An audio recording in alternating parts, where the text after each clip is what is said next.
BBC have gone through a very difficult time of late, haven't they?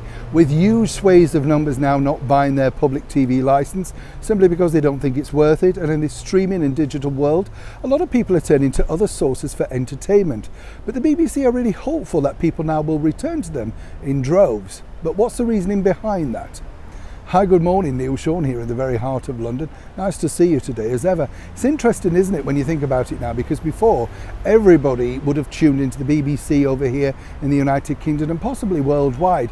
We had just 4 channels, I do remember that, way back at the start of the broadcasting era. And now we've got so many channels repeating all the same things all the time with all the same adverts on.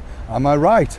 But the BBC have suffered a major backlash of late, not just because of their impartiality, allegedly, but their wokeness, the presenters basically speaking out on social media about ill-advised things that they should zip it with, but they don't, even though they're paid over £1 million a year, like Gary Lineker.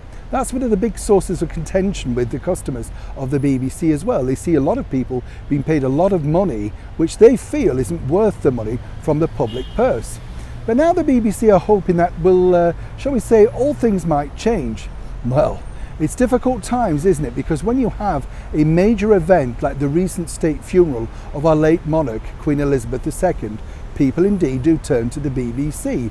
They have the prime positions, the prime cameras, and of course the dulcet tones of the likes of Hugh Edwards, the premier broadcaster for BBC.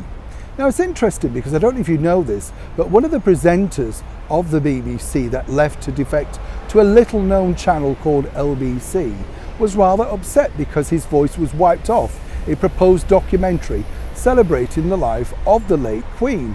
In fact, he openly admitted on social media and in print that as early as July of this year he was still adding to the recorded track, and they had a gentleman's agreement, and that his voice would still be heard on the BBC on such a momentous occasion.